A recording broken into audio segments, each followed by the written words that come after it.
Awaken the immortal within. This book is for those who have searched for the truth all their life and know they have not found it. The rest of you are warned away. Reality is an evasive witch, sweeping away paradigms with the dust of discovery.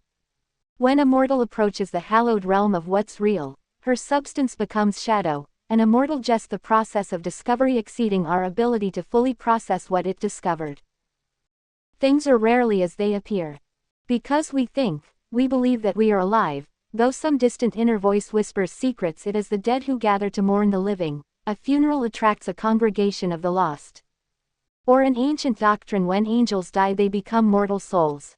The meaning of life evades the living because nothing is made alive until it dies. A terrible misunderstanding, misconception manufactured to deceive. We are carcasses of creativity ever compelled to call upon one that does not answer. Not yet. Men fear the unknown, the decay of their prisons, unmindful that he is a spirit bound in bodily bondage. Cocooned immortality. The individual human is deity dismembered and deceived, billions of ethereal sparks in a ghostly fire. Such is the essence of material reality. All is a reflection of something else, like the future to the past. We sparks are the undead, condemned to serve a sentence in a hell we call home, flowing through immateriality in a struggle like so many spermatozoan racing to fertilize the bondage of another immortal soul. A definition of tragedy: to be born into a realm of death and to grow into the blame. Religionist beware, you will find no ally here. In death I walked that path till almost lost in darkness.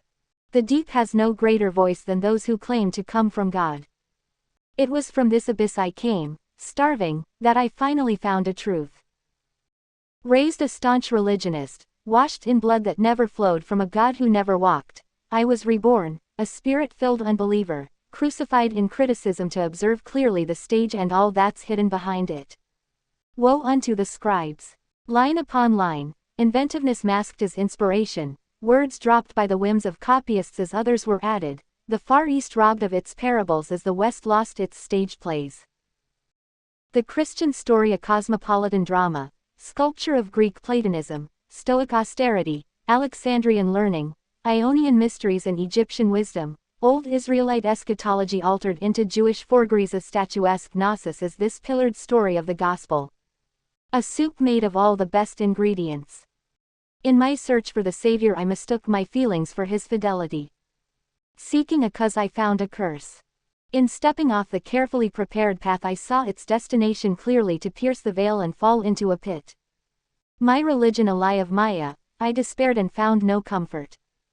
In wrath I wandered, separated from the world but with sight far and true. A prison world: the abyssal layers of dungeon realms perfected to confuse and confine a host of eternal spirits. Us. Intrepid sojourner, with rule and plumb line I searched the depth and marvel that my catch. Lying leviathans of Judaism, deceitful monkeys of Hinduism, a hydra of 100 denominations each guarding a portal to paradise. But the gates of hell are seminaries. The flocks are fleeced with offering plates while fed the grass of guilt. Teaching of a light they spread darkness, with healing on their tongues they spread plague with their handshakes, praising a Holy Spirit they mask the doubt within their own. Pastors and preachers, reverends and priests, a new species of devil, illusionists turning horns into halos, myths into money, hell into heaven, thundering the word of God as if the voice of men could speak it. Jesus is the drama of a paramount ideal, deification ex post facto, the sum total of many ancient parts. He is what we want, not what we have. What we possess is actually so much more powerful. But for now, woe unto the scribes. In rewriting a stage play they invented redemption. A definition of religion: spiritual population control propaganda by non-human overseers. The slow developmental transition of Eastern cosmology into the historic religions they became that eventually morphed into the mysticism of today is a steady record of mankind's attempts to make some sense of the recognizable unreality of his existence. The revolt against Maya, or man's horrific revelation that he is trapped in a multifaceted web of layered illusions designed to blind him from the interconnectedness of all things, resulted in complex philosophical systems that endeavored to justify why terrible things happen to good people. Or how it could be that the immoral and wicked not only remained unpunished, but prosper as well. A secret: there are no ethical considerations of the wolf when rending the rabbit. Thus the knowledge of Maya, our prison holosphere, was corrupted by a false conception designed to rationalize these problems, the Karmaic doctrine. The idea that what goes around comes around satisfied many who saw evidence of its operation in the manifestations of events in the lives of good and bad men. But some were not convinced. The believer in karma saw only what Maya reflected, their own projections, while the critic invented yet another doctrine to explain why he often saw no evidence of karma at work. The new belief explained why there was so little perceived evidence of karma, that karmaic debt builds in one life to be discharged in another or reincarnation. The transmigration of souls is yet another desperate attempt of humanity to cope with the unfairness of reality, the bitter pain of loss, the unbending phenomenon of Murphy's Law, with death. Attempting to make sense of his twisted existence, man invented religion. Sin, debt and Maya thus provided mankind with priests to help him interpret realities that burdened humanity with a need for redemption. The victims now blame themselves for their own spiritual enslavement and physical travails, woes compounded on the religious believer who suffers only because he believes he is meant to suffer. I commend you for reading this far. In stripping away untruths to see what remains intact, it is first necessary to cull the herd. What is real is always kept secret. Imagine the difficulty of a single spark within a fire, realizing that it is the flame, so small a world, that confines it. Because it is the masses that make the holospheric matrix, we find that the truth is for the individual and not the masses. A few individuals can share the truth, but not the many. If you are one of these people, this knowledge is for you. In absorbing what I share, you can become one with what I know. You will become a rogue spirit adrift in a sea of humanity with coordinates to islands others cannot see, a vagabond of another vintage. You shall cope with the truth though you may not believe it. Not at first. By the act of looking you shall perceive invisible cords that pull and oppress others, forces that now shun you, that regard you as an aberrant malfunction in a system of controlled chaos. Infected with curiosity, they will treat you as diseased. The bonds that earlier bound you will be severed to contain this contagion. Holospheric self-preservation. It passes poisons off as remedies, the healthy few in number. You shall become a medicine man with antidotes in the dark, carrying a torch bearing sacred fire lit by another. In the shadows of this flickering light are enemies encircled, they rage against. Revelations. Conspirators striving to darken the illumined. In searching, your gaze will reflect back upon yourself and a truth will be unveiled. A new scion to what lies hidden in the human race. The living emerge only after the egg is cracked, the womb torn. You will remember the future as you see clearly the past. Unto you, the reader, are secrets rendered, obscurities unobstructed. There is truth in what is written, to him who hath, more will be given. From opposing vantage points, lucidity and lunacy are one. The visionary knowing the holosphere for what it is, while the vision afflicted knows things are wrong but knows not why. The inheritance of knowledge is danger. Let the timid flee. Even immortals fear what a man can know. Every person alive today exists within a prison realm designed to deceive them that they are free, when they are not. Yes, our world is beautiful. It has to be, there is deceit in the design. We are more than we suppose ourselves to be, able to break free of this programming and accomplished incredible things. I am 44 years old, having walked through this clever dungeon for the first 40 years of my life, a pawn in another's game. But at 40 years old I emerged with a torch burning sacred fire, a secret. In this book I will lead you through a similar darkness, and when we emerge at the end you'll find your own torch lit with a similar flame. Beware, ere I lead you to the light I'll have to drag you through the mire. Oliver Wendell Holmes said that when the human mind is stretched by a new idea it can never go back to its original dimensions. This is the value of learning, of absorbing new information from diverse sources. Public education saps the initiative, waters down what needs to be highlighted, levels the plateau of intellectual development, striving to make equals of everyone, a control mechanism no different than organized religion. Both serve the same purpose. Our secular selves are taught that all mysteries are solved and that we are in control. Our spiritual selves are quarantined with antiquated systems of thought made acceptable because the dictates were the words of a god. Both conceal the truth. We are not in control in the collective, and our predicament is not the work of any deity. If the God of Judeo-Christianity truly wrote the Bible and made the world what it is today, then any rational individual having reviewed the evidence will rightly determine that God is an enemy of mankind. And this, written by myself, comes from a man who spent the first 40 years of his life a stringent, washed in the blood Southern Baptist. Born again, twice baptized, I have read the entire Bible through over 50 times in my life and have the notes to prove it. Learning forces us to undergo an intellectual transformation, and this is what makes the student open to all types of knowledge, quite dangerous to the establishment or thoughts lay the foundations to future conditions. Knowledge acquired changes us in subtle ways. We are told, warned actually, by great mentalists long ago, that a little learning is a dangerous thing. The more I distance myself from the core programming that had ensnared me most of my life, the more I appreciate this statement. Now, with long experimentation, imagination, discovery and implementation of various systems of thought, I can clearly see by virtue of retrospect that all my life I experienced only those major events that I set in motion. My life has not been measured from destination to destination, by periods of peace or discord, stability or chaos, stagnation or accomplishment. No, these are merely aspects of my space-time passage. My life has been measured by conscious decisions, the milestones of my existence being the exercise of discretion to either believe or disbelieve. Over the years I have maintained meticulous records detailing the events of my life, which enabled me to see a definitive pattern between my attitude and my experiences.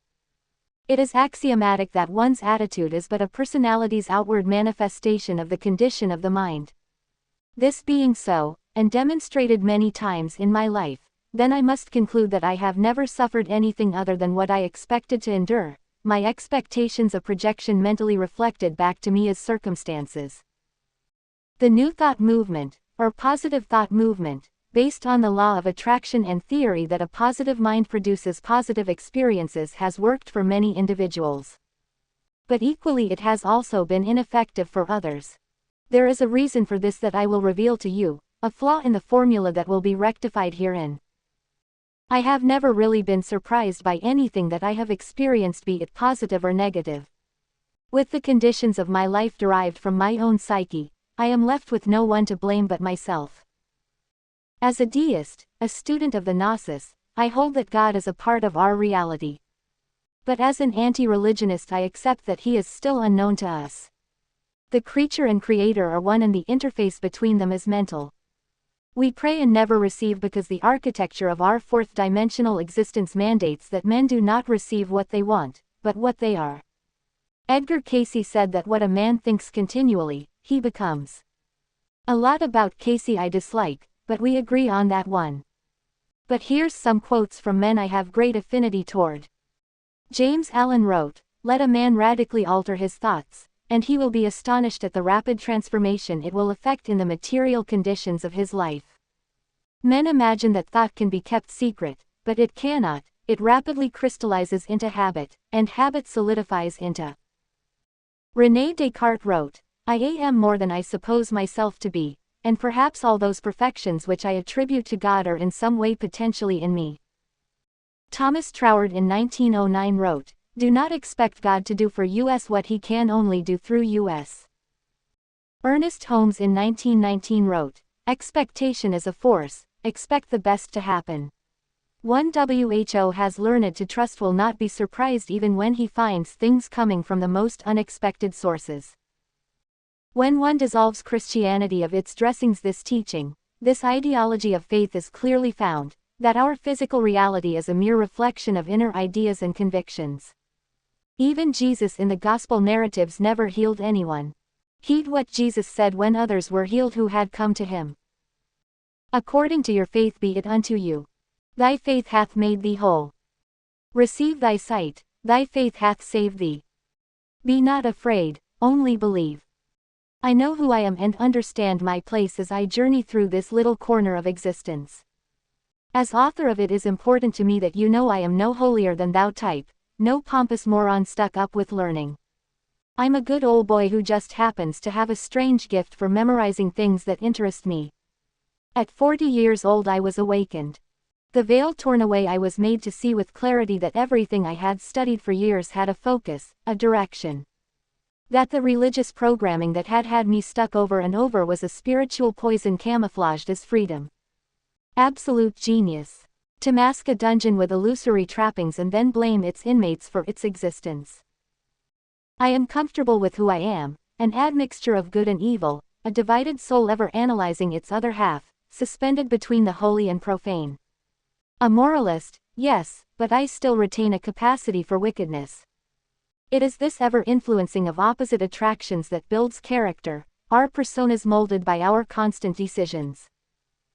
If you want to fully understand the nature of reality and how we create circumstances governing our lives, if you want to know the precise mental formula you need to change the conditions of your life, then you are no different than I was not long ago. Your search ends here. Exhaustive research in comparative religions old and new, in occult and magical systems, in philosophical systems Oriental and Occident, and in stringent analysis of multidisciplinary scientific experimentation of all things perceivable has forced upon us the demonstrable fact that reality is not real at all, that the physical is but a figment of the collective imagination, all things phenomenal are but phantasms of hive psyche. It has for over a century been known to science that the magnification of any solid material object reveals great distances of nothingness between objects like electrons and nuclei, and that electrons orbit far away from their nucleic host, change from wave forms to solid phenomena when observed. A physical object is distinguished from another only by the number of orbiting electrons. These atomic distances microscopically mirror their macroscopic counterparts. Earth as an electron is 93 million miles away from its nucleic sol, and in the space between is nothing. Our Sun is 4.2 light-years from the closest stellar system, Alpha Centauri Proxima. The distances between tiny nuclei are comparable to stars, but when a nucleus is magnified enough we finally reach the foundation of physicality, an oscillating field. Pure energy with no physical property. Inside all material objects is more empty space than solid, and the core solid nuclei are in essence minuscule entanglements of suspended energy. The world of existence is a property of perception.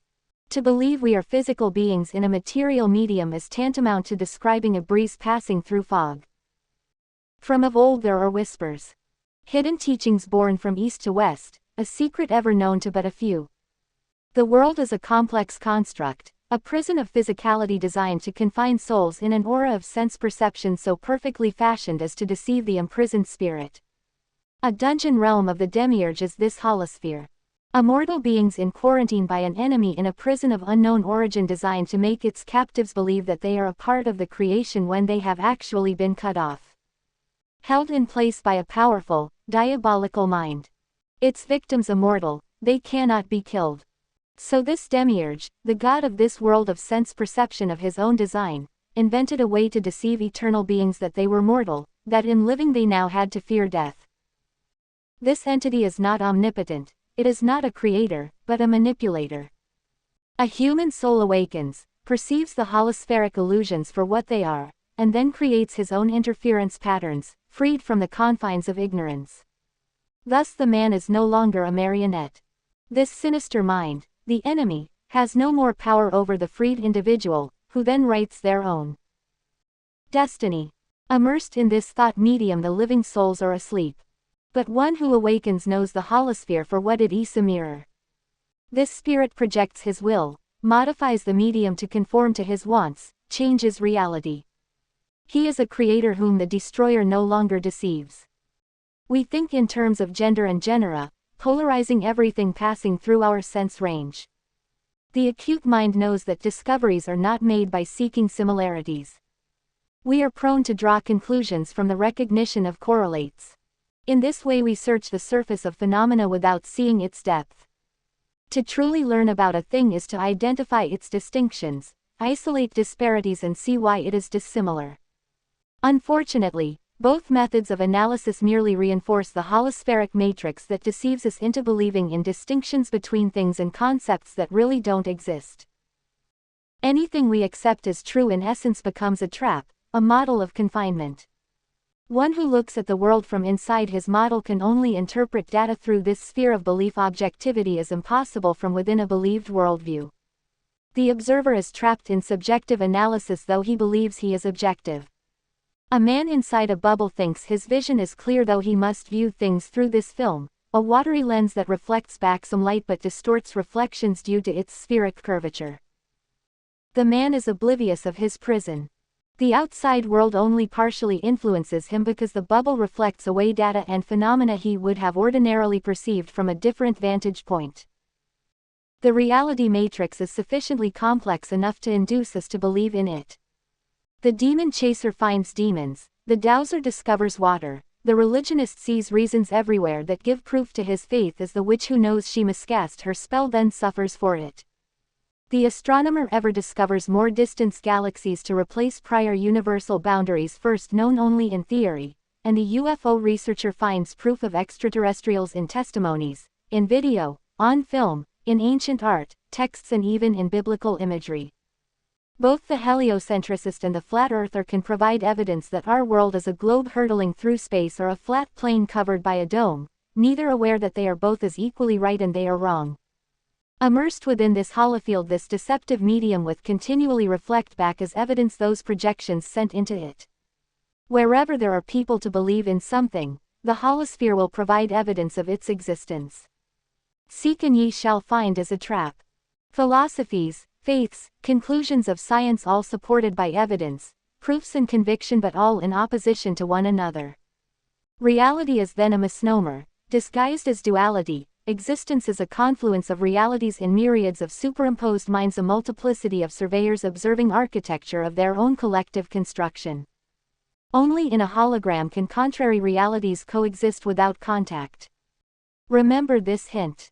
The architecture of our reality frames meaning to fictions just as much as facts. We are more than we suppose ourselves to be, gods and goddesses in the making, oppressed in a world we live within but is not our home. The power to change reality, to create new circumstances in our lives is the greatest secret this prison realm seeks to obscure. We have the power to draw from ourselves more than we contain. Do you know how? We are a species in love with our illusions, deigning to admit realities that only exist within ourselves. Physics calculations have long shown us the mathematical echoes of a higher dimension, beyond our holosphere, but these same models blind us to the holospheric nature of reality. As intellectual subroutines embedded into a complex interactive program, a data cloud, we humans do not have the sensorial apparatus necessary to perceive the actual unreality of our existence. It is with great difficulty for subjective sentience to objectively analyze an environment that it is suspended within. We are malleable software immersed into a vastly more intricate programmed illusion. Unable to distinguish the real from the imaginary becomes real to us. What we accept as true becomes one with our programming, and all facts and phenomena experienced afterwards tend to reinforce what we have accepted as true. It is with the greatest difficulty to break away, to question or disbelieve something that we formerly held as true. With religion it is devastating. Belief in any religion reinforces the hold of the prison matrix, faith in any science or discovery as absolutes, trust in human institutions, thought of racial disparities or national differences all serve to strengthen the believability of the holospheric programs modified anciently by a wicked mind but now reinforced moment by moment by the billions of people trapped in this persuasive reality matrix. Once we are programmed to believe in any faith, all information received through sense perception is filtered through a worldview that supports the religious model. A disturbing fact of the religionist mindset tends to regard persons of variant belief systems no longer as individuals but rather as parts of their environment, less real, heathens inhuman. All too often peaceful religionists turned homicidal fanatics have justified murder as holy right. The stunning achievement of one who recognizes his own programming flaws finds that in disbelieving what he formerly held as true now affects many other areas of his worldview. Absolutes now blur into uncertainties. His belief had fundamentally altered the way he processed information, and the holosphere modified what it brought in contact with him because it only reflects what is projected into it. Reality reinforces belief no matter if the programming is right or wrong. This is why so few who are devout religionists have ever broke free of their thought model. To the faithful, to doubt is to backslide. Belief is a moral issue, apostasy, heresy. Their program has become a trap, but to resist it is to threaten their very afterlife. To disbelieve formerly accepted religious programming is to shake the very foundations of a person's psyche. Herein lies a profound secret, a truth largely unknown and ignored. A property of reality that can be exploited to our benefit. In nature, that which harms can also heal. Religionist projections induce reality to reflect back expected conditions. The holosphere responds to beliefs projected upon it. Not mere thoughts which are fleeting, but convictions.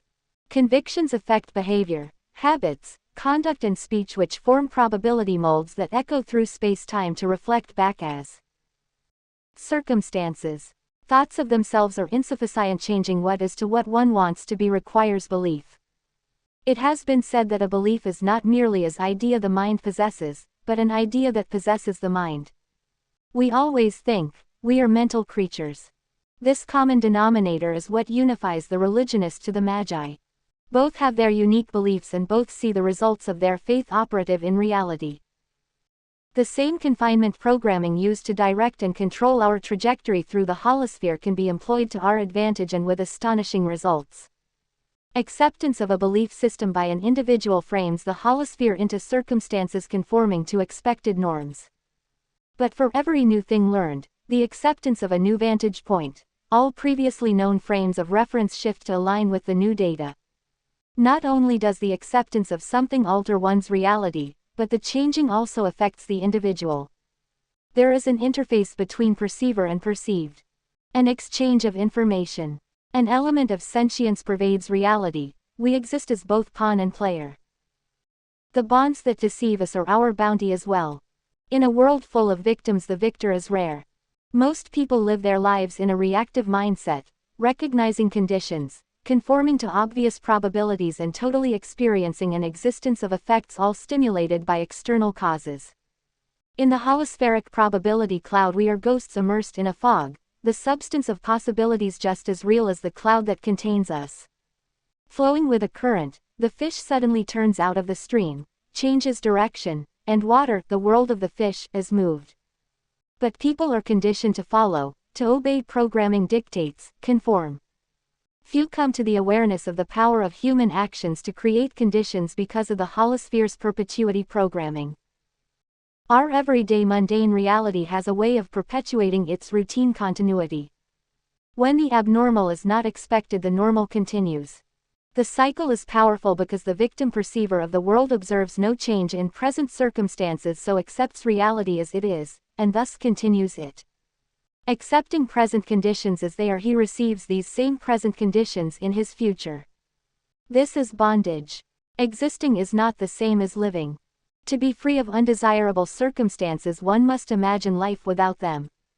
To have wealth, one must see himself enjoying activities that require it. To have discretion, one must imagine himself exercising it.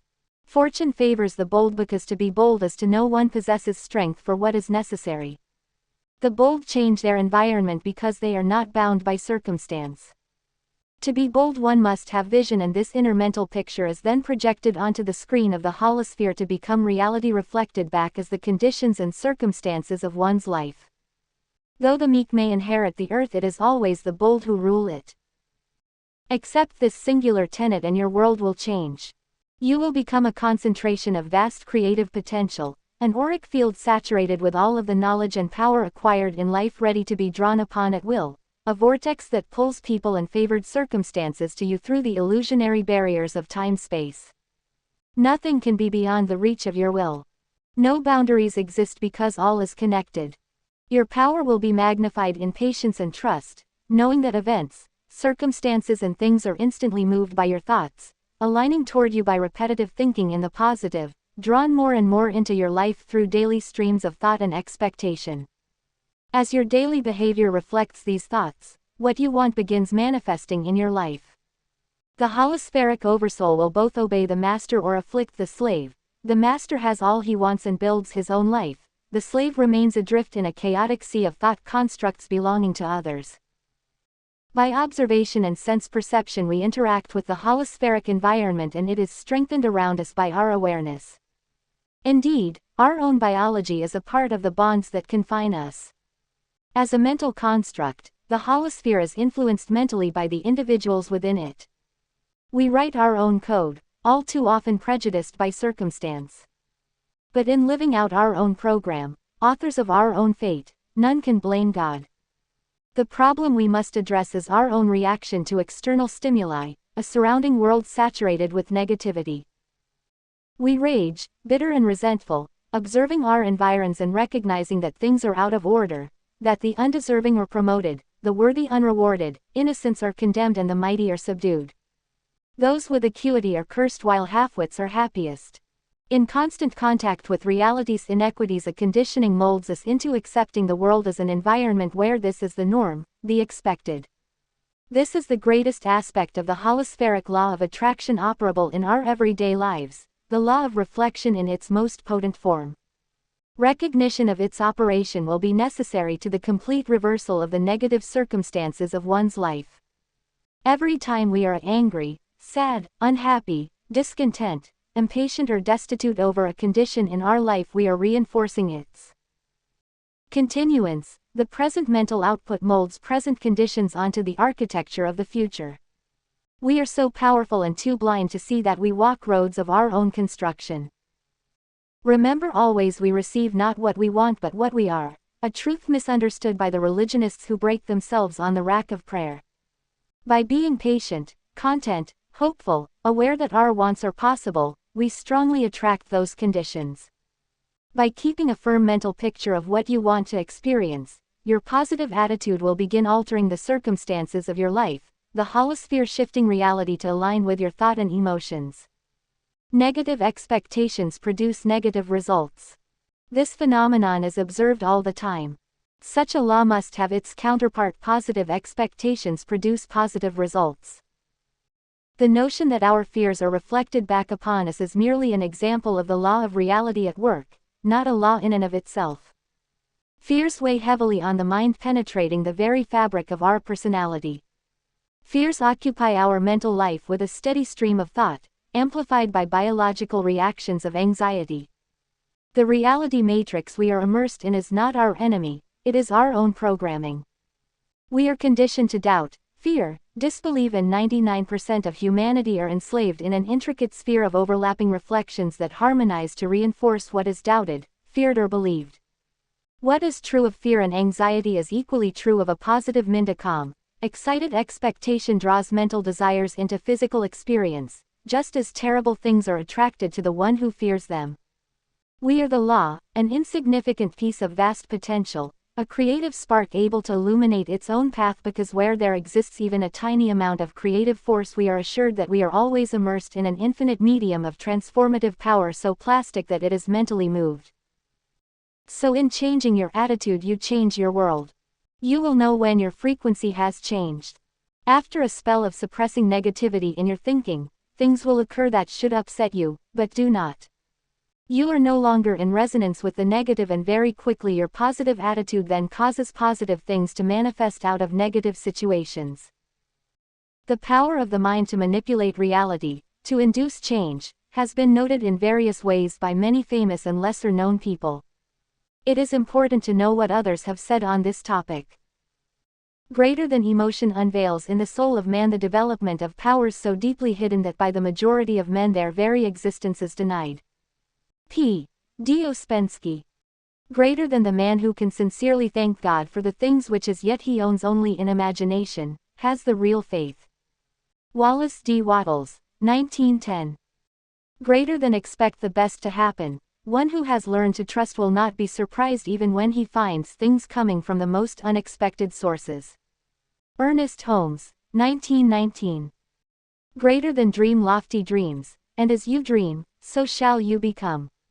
Your vision is the promise of what you shall one day be. Baltasar Gracian. Greater than this is our divine birthright, nothing hinders but ourselves. Ernest Holmes, 1919. Greater than man himself in part creates the conditions under which he lives, and is not merely the impotent prisoner of circumstance. Lewis Mumford. Greater than the world is as we imagine it. The world is as we perceive it because we have been created by the world for the purpose of observing and understanding it. Gerhard Stegun. Greater than what one thinks continually, he becomes. Edgar Cayce. Greater than whether you think you can or think you can't, either way you're right. Henry Ford. Greater than a person who sees what he wants to see, regardless of what appears, will someday experience in the outer what he so faithfully sees within. Ernest Holmes, 1919. Greater than we receive not what we want but what we are. James Allen. Greater than when you look at your current state of affairs and define yourself by that, then you doom yourself to have nothing more than the same in the future. James Ray. Greater than the divine man knows that faith itself is not conceived and known, but lived and enacted. Anonymous. Greater than because we are what we are, we may become what we will. James Allen. Greater than fate is in our hands, the whole trouble has been that we reason as men and not as gods.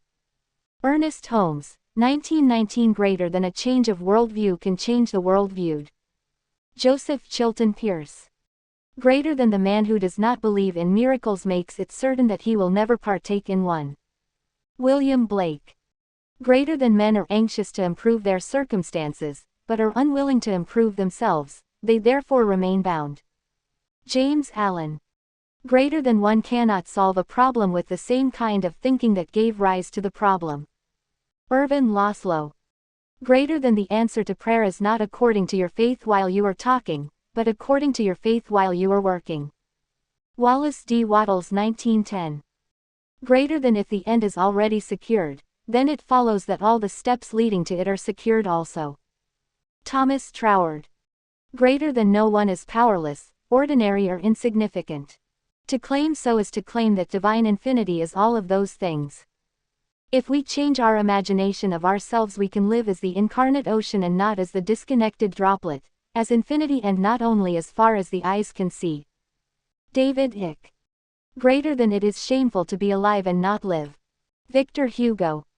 Greater than people don't see the world as it really is, even if they had the intelligence, they don't have the desire. C. W. Dalton. Greater than most men occasionally stumble over the truth, but they pick themselves back up and continue on as if nothing happened. Winston Churchill. Greater than the search for reality is the most dangerous of all undertakings, for it destroys the world in which you live. Nisargadatta Maharaj.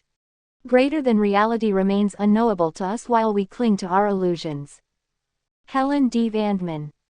Greater than look at your world and your life and you are looking at what you think of yourself at the very core of your being. The subconscious creates a physical replica of itself before our eyes, in people, places and experiences which reflect its sense of self.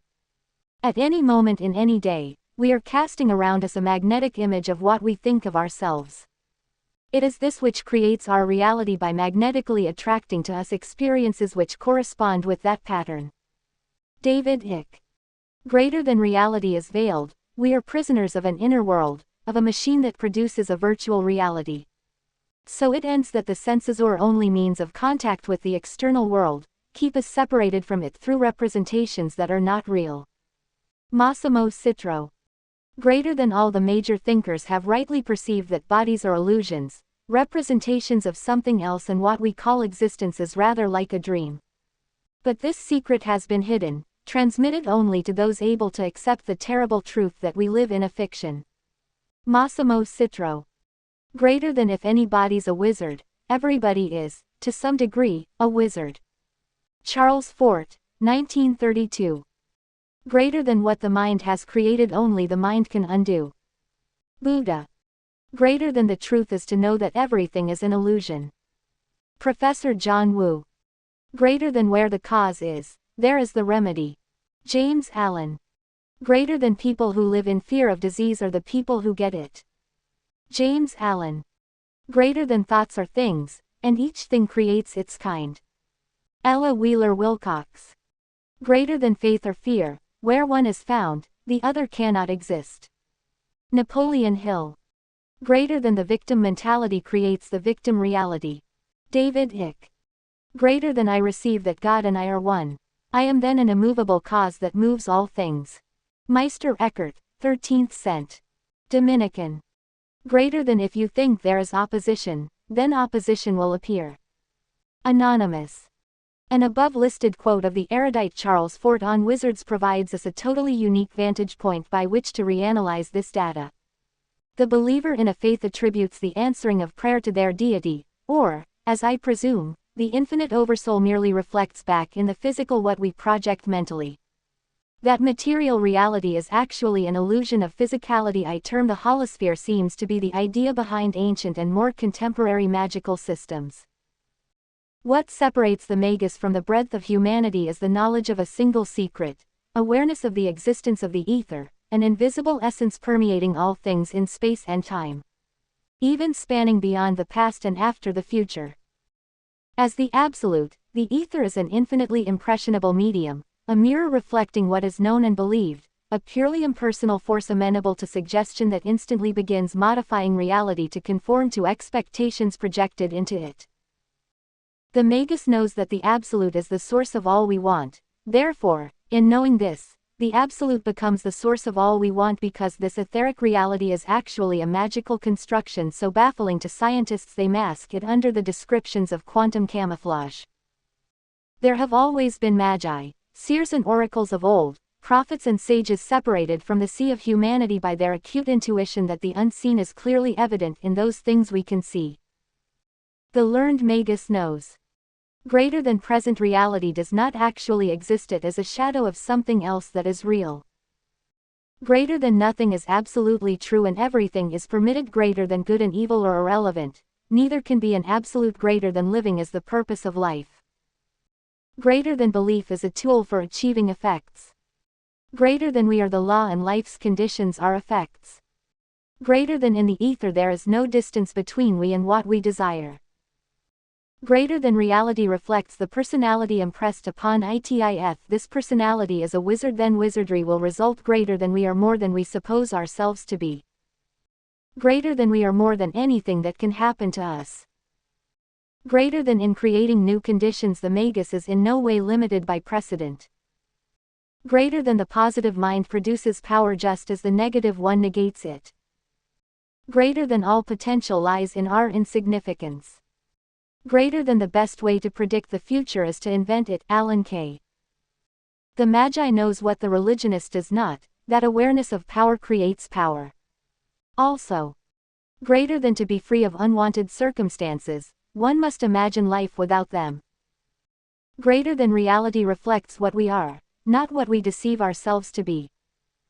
Greater than life is an echo, what is sent out comes back as a copy of what was sent out. The religionist prays to God and then claims it is God's will, when prayers go unanswered despite it being written, "Ask and ye shall receive." This is not the way of the magus. The magus lives out his desires and by expecting his word fulfilled, he acts accordingly. His maxims. Greater than act as though you are, and you will be. Greater than you are what you repeatedly do. The religionist is imbued with slave programming. In submitting to deity he denies his own divinity. The religionist is ensnared, not realizing that greater than thinking with restrictions, restricts us. Greater than thinking there are limitations, limits us. Greater than negative thinking reinforces negative conditions. Greater than to think of opposition causes opposition to manifest. Greater than our fears tend to follow us. Greater than waiting is anxiety, serving to push away the very thing waited for. Greater than active pursuit causes active flight, waiting causes avoidance, only when we halt do we attract things to us. Greater than the prayer of desperation admits a situation for what it is, and thus continues it. This is the singular greatest tragedy of the human condition. For thousands of years the religious paradigms have trained generation after generation of the faithful to take their burdens to God in fervent prayer, an old scheme designed to harm humanity.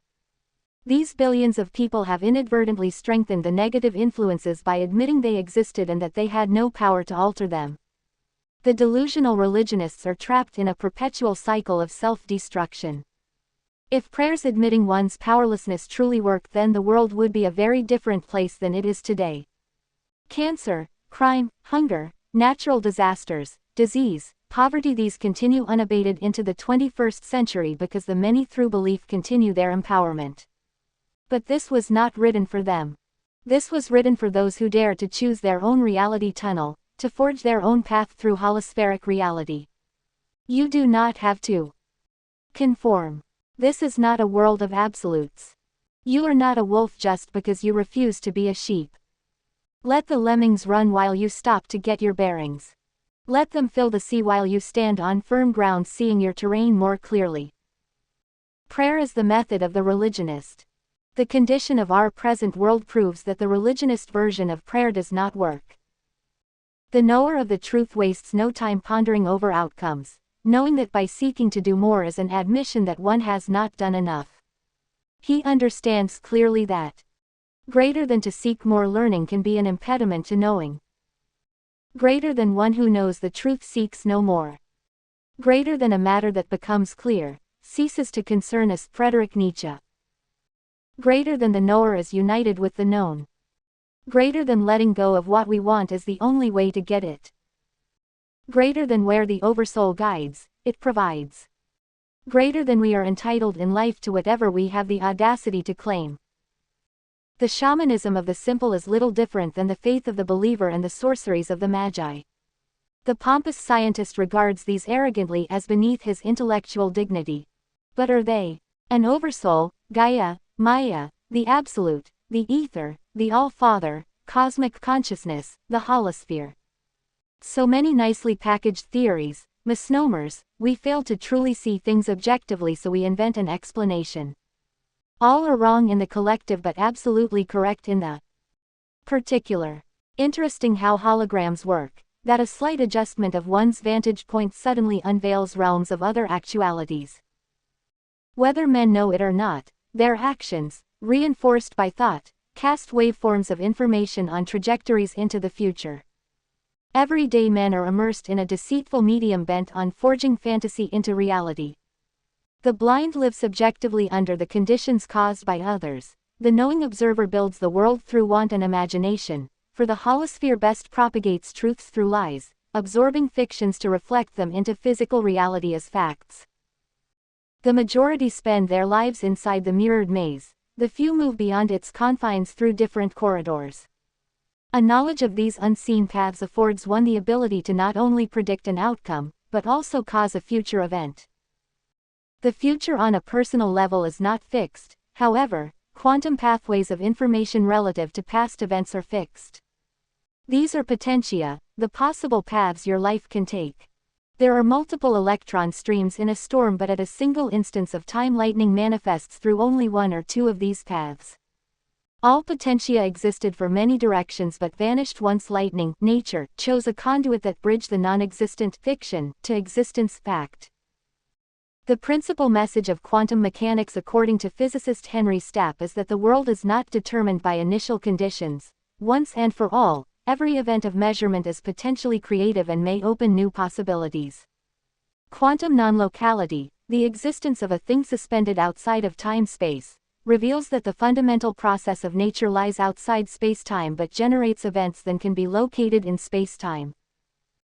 The quantum nature of brainwave activity and our cerebral interfacing with the not real becoming real reality is the reason events are generated along pathways that only appear random to those who are unaware of the space-time mathematics of potentia.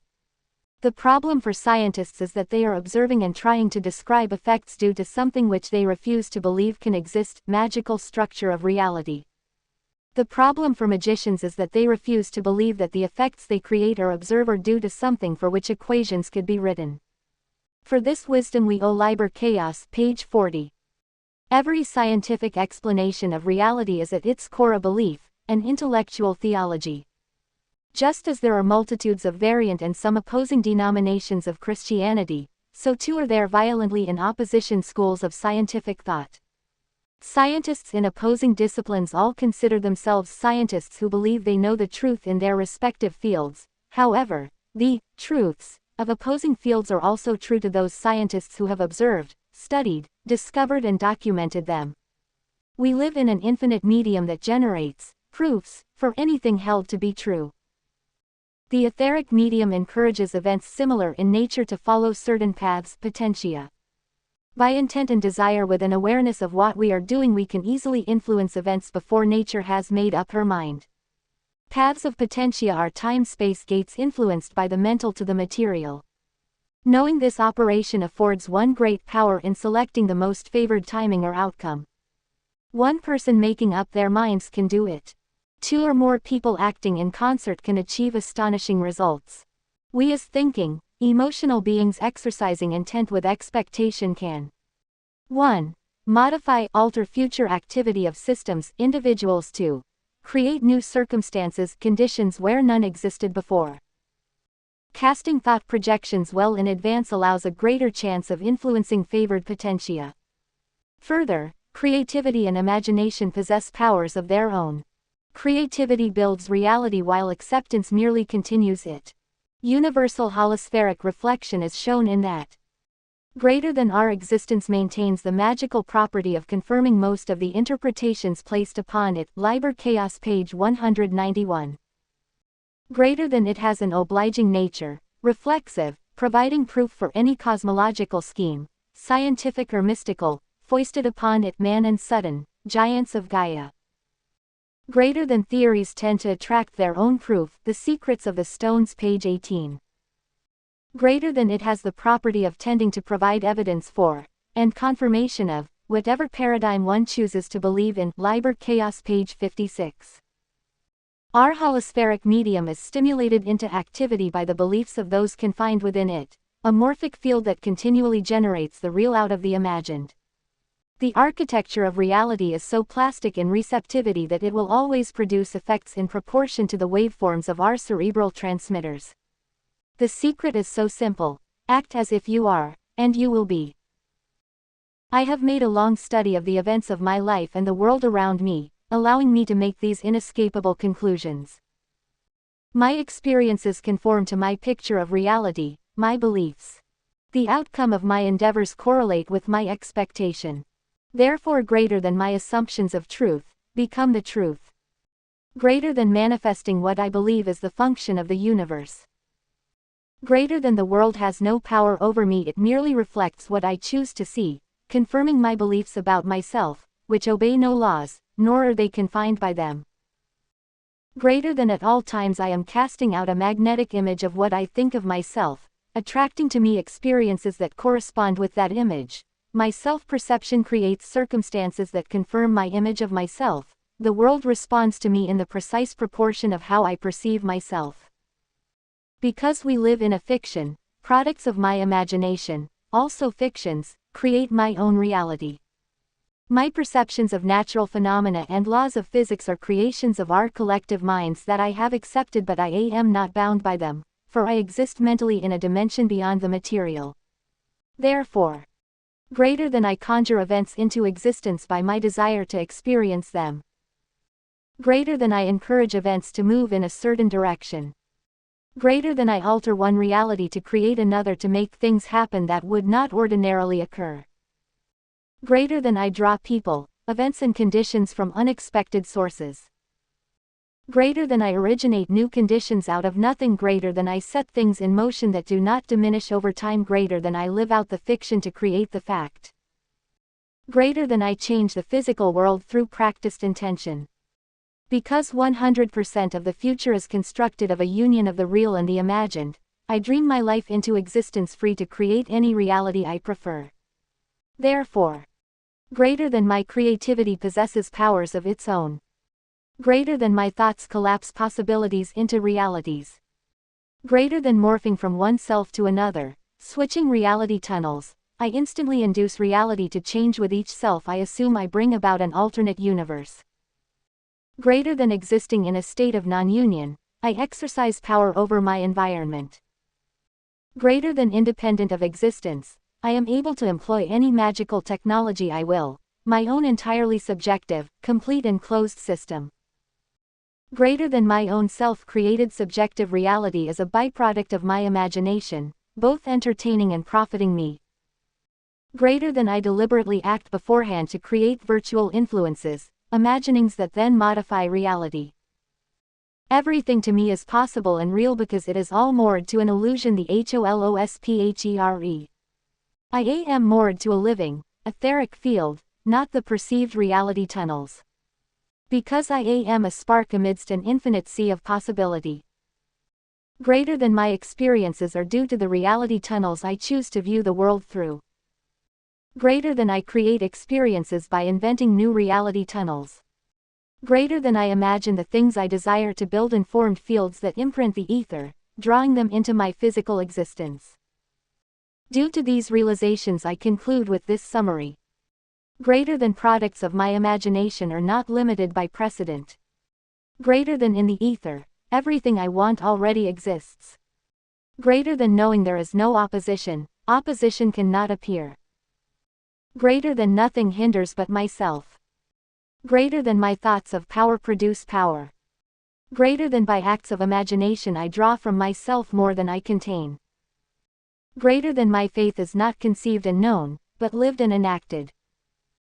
Greater than by acting as though I am, I become. Greater than by my attitude I influence all outcomes. Greater than when I change my attitude I change my world. Greater than what my mind most contemplates, that I become. Greater than I receive not what I want, but what I am. Greater than because I am what I am, I become what I will. Sad, this preconditioned, programmed mindset we humans suffer, that we require formulas and step-by-step procedures to achieve results. As one who walked in your shoes, I understand your need and will give you such an itinerary. Because thoughts are things, they are the builders of our future existence. All of the thoughts of collective humanity in the past has constructed our present. But our present existence can be altered by thinking about what we want and acting as if things had already changed. Here is your formula. Imagine what you want, understanding that the past means nothing. Imagining requires the intent that there will be a fulfillment. Fantasizing does not manifest reality. A million daydreams still lack the impulse of belief. Do not imagine how things are to come to pass. That is the domain of the universe, ether, spirit, holosphere, oversoul. Speak and will your wants into existence by affirming that I am this or that, and be aware that the creative power works through you even after you've ceased dwelling on your desire. Awareness of power creates power.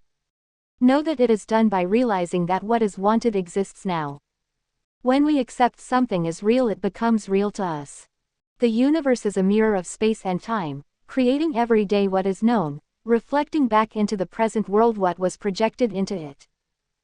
Be grateful, thank your God, feel gratitude of having already received what is wanted.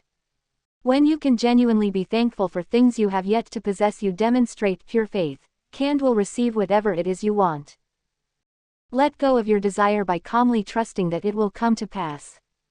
When we wait for something, it avoids us in both space and time because longing and desire always contains an element of doubt, strengthening those conditions that brought on longing and desire. Letting go is the highest trust toward your God. ACT as though you are, and you will be. Your daily life, your actions, must supplement belief. Work to realize your wants and let God do the rest. Never concentrate on what you do not want to happen because fear is emotionally charged and what is feared will always be reflected back as conditions. When we think with restrictions, we are restricted. When we project limitations, we are limited. Remember, the prayer of desperation admits a situation for what it is, and thus continues it. You can become an unstoppable engine of productivity by simply doing. The very act of being productive is a projection of activity imprinted on the holosphere that echoes back to the present, giving you things to do to maintain productivity. A woman staring at a blank screen is doing nothing. She is not in resonance with what she wants to do. By changing directions and doing something else for a while, her mind will later be deluged with ideas for her to begin typing onto that screen. The best way to handle writer's block is to do something else.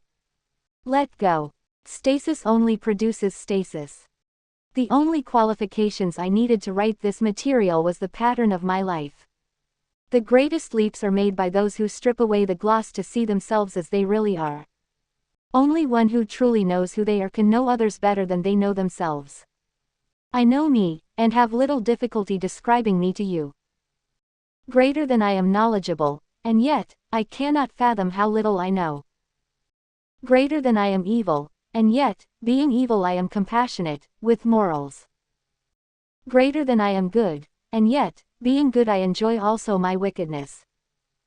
Greater than I am devilish and divine, and yet, I have favor with God. Greater than I am powerful, and yet, my strength is not my own. Greater than I am irreligious, and yet, my spirituality is secure. Greater than I am creative, and yet, with words I destroy. Greater than I am destructive, and yet, my words do bring healing. Greater than I am a man, and yet, I am as immortal as God. We humans were given power, authority and dominion over an existence that responds to our every thought. When man thinks, the universe pays attention. When man speaks, the echo of his intent reverberates throughout the whole creation. When man acts, the universe changes. We are immersed within this creative medium that knows nothing of good and evil, morals, ethics, the ideals of men. It is impersonal and totally amenable to suggestion and absolutely free from precedent. By knowing who I am, the universe knows me, responding by reflecting the reality I project. What I bind or free, heal or destroy becomes bound or free, healed or destroyed.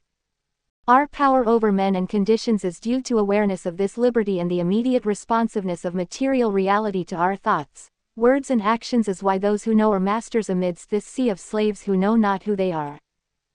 By expecting my word fulfilled, I act accordingly, and it becomes fulfilled. By thinking what we want and acting as though things had already changed, we transform the mental to the material because we are co-creators with God. In knowing ourselves, it is equally important to recognize fully just what we believe to be true. The very fabric of a person's psyche is totally wrapped around his belief system, his reality tunnels. What we truly believe governs our thought processes, our conclusions. We edit away unfavorable, disturbing data all the time because it does not fit into the structure of our paradigms. The choices we make on a daily basis are not evidence of free will, but when properly analyzed into their right perspectives demonstrate that we make choices that comport with our belief systems. This is why it is so important for you to quietly sit down and write out the things you hold to be true. This simple exercise will awaken you. I will not publish in hypocrisy. What I suggest you as the reader to do is something that I have done for myself. You may not agree with my conclusions, but then again, your reality tunnels are not the same as mine. We are complex biogramming suspended within an infinite matrix of times and places so all-pervasive that your reality tunnels and mine may intersect from time to time, may be totally antithetical to one another, and never coalesce. Such is the holographic nature of the holosphere. What I hold to be true. Greater than men are not equal. Nature demonstrates that members of the same species are not equals in their social structures. Greater than humanity in the collective traverses a fixed timeline easily discernible in the occurrences of major events throughout history that transpired according to a fixed geometry of golden proportion, Fibonacci series, dimensions against a passive background of prime numbers, pi, phi, curvature, isometric projections, Earth's orbital duration of 365.25 days, axial rotation, obliquity of 23.5 degrees. These are effects of holospheric engineering, the mechanics of a fixed system having a terminus. Greater than humans as individuals are confined within this collective geometry but have the ability to forge their own fates, to determine their own location and circumstances within this fixed geometrical matrix, a space-time structure that allows movement without itself changing its own dimensions. The swimming of the fish does not change the water. Greater than we are a solidified reflection of the sum total of our thought activity as the mind moves the body follows. Greater than through its treacherous topography, geologic instabilities, unpredictable tornadoes, typhoons, tsunamis, windstorms and hurricanes, floods, volcanic eruptions, animal predators, blights, plague, toxic plants and venoms, torrential rain, poisons and even accidents. Nature aids in killing men just as it provides him sustenance. Greater than as a student of the Gnosis, my God is so vast that 10,000 different opinions about him can all be right. Greater than my God is so incomprehensible that all the religions of the world cannot describe him. Greater than my God is so compassionate that he requires no one to fear him. Greater than my God is so loving that his touch will end a lifetime of hate. Greater than my God is unknown, requiring invisible things to perceive him. Greater than Christianity promulgates the highest ethical and moral system ever implemented by mankind. However, the Old and New Testament books are proven forgeries, the events they depict never happened. When eliminating all the fictive historical dressing, these writings are but a collection of the greatest spiritual axioms, quotes, teachings and parables taken from many different cultures and time periods. Greater than the purpose of life is not the acquisition of knowledge. The more knowledge we acquire, the more we realize we know nothing at all. The purpose of life involves a higher experience totally unconnected with learning mundane material. Greater than the universe is saturated with thought. Many of the thoughts passing through my mind all the time are not my own, they are invasive, distracting. Thoughts exist independent of the mind and they move through space, or, the thought field remains fixed and it is we who are moving. I can yield to invasive thoughts and sometimes information saturates me, or ignore them. They don't go away but instead change to other thoughts. Greater than, as with the geometrical, palindromic nature of the time-space continuum, human nature, its behavior, also remains fixed. Though human civilization has advanced to become technologically sophisticated, has come to recognize the highest ideals and notions in our philosophies, arts and spirituality, we are at our core still merely maintaining a civilized veneer covering uncivilized conduct, savagery and willful ignorance. Because human nature is fixed, human actions are predictable. Greater than, humankind very long ago was imbued with slave programming. We are a genetic modification of something else, a sentient life form very similar but much more powerful. Much of the human genome has been switched off. These latent genes, so mysterious to the geneticist, hold the key to our destiny, our escape from this holospheric prison. As the containment field we are immersed inside weakens, counting down to a definitive terminus, the suppressive force that has kept these myriads of unique genes inactive will collapse and we will become who we really are. Greater than, there are academic, scientific, theological and governmental knowledge filters set in place today to maintain the various status quos, the current paradigms foisted upon the populace. A tremendous amount of energy and finances has gone into this concerted effort in maintaining the popular illusions, as many discoveries made every month contrary to what is taught us are silenced. Greater than, the news is seldom reported, it is manufactured. News agencies and networks, if truly reporting events, would be in commercial competition with one another to provide innovative news stories to the people to induce them to watch their own news shows as opposed to another. But this is not what is occurring. News stations today report the same events, reading from the same scripts while quoting the same sources who all pass around to the people the same opinions, totally contradicting the idea of objectivity. Even on the local city level, the stories are all the same from station to station. Example, in the city of Houston there is so much going on daily that different local stations should never be reporting the same events except for major newsworthy happenings. Our existence is scripted, but you do not have to walk this stage. Go by unexpected ways, walk unfrequented paths. Some Eastern wisdom. Greater than, though the socialists will scream I care nothing of political correctness. You must know that after over a decade and a half of intense scrutiny into the literature and texts of the ancient world to more contemporary times, the following is an absolute truth of the human condition. Every race and culture on this planet going back 4,000 years to the advent of writing fits within three distinct categories: culture creators, culture bearers and culture destroyers. Every civilization past and present can be measured by this standard. Culture creators design magnificent judiciary systems and develop highly in the arts and sciences, adding to knowledge and the human experience, benefactors to all mankind with a passion for sharing their discoveries around the world, mariner and builder people expert at the laying down of infrastructures. Culture bearers are those peoples past and today who have preserved their way of life over the millennia as a cultural status quo. Rarely are any changes made in technology unless introduced. The occasional maverick genius becomes a hero, but the populace does not carry on his vision and his works are lost. Tradition and fixed culture keep these people from any advancement on their own, but when in contact with culture creators they thrive but revert back to their own culture as soon as the infrastructure collapses from loss of contact. Culture destroyers are those who do not belong among the civilization they are found within. The destroyers change and diminish everything they come in contact with, having no appreciation nor understanding of the brilliance of the institutions they corrupt. Included in all things, they still regard themselves as outsiders. They alter language and the arts and thrive on the allowances accorded them by their host civilizations, efforts to absorb or peaceably coexist that never occur. Culture destroyers infect a civilization never creating anything of value, and by their corruption of the host civilization's values they eventually turn that civilization into something else. Every race and culture has participated in being creators, bearers and destroyers in some capacity, but who plays what roles today is very evident by anyone walking from the sophisticated downtown corporate section to the inner city neighborhoods on outward into the affluent suburbs. The beauty of our existence is that no matter who we are or where we come from, we do not have to conform. You change your frequency, you change your world. Simple as that. The ego, the belief that we are more important than someone else, that we are special while others are not, is a hindrance. Reality reflects what we are, not what we deceive ourselves to be. We influence the holosphere to move events in a desired direction until our want is fulfilled.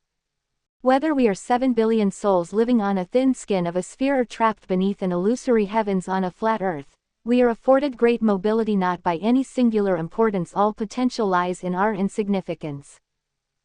A person lives the life their environment dictates, but the immortal dictates their life and the environment obeys. I hope you enjoyed this book. I further selfishly hope you tell others, that you write a favorable review, that you become who you potentially are. A small book, so I apologize, but it breathes the essence of my soul laid bare. Many of the intriguing historical, archaeological and scientific ideas found herein are the subject matter of my other books, especially studies in future past phenomena. Now go forth and be someone. With sincerity. Jason M. Breshears, 2017. Jason M. Breshears is a researcher of the occult, chronology and antiquities. 8 of his published works are nonfiction with extensive bibliographies concerning fascinating information on ancient civilizations, cataclysms and the modern establishment's attempts to suppress these discoveries from the public today. 5 of these works are published by Book Tree in San Diego.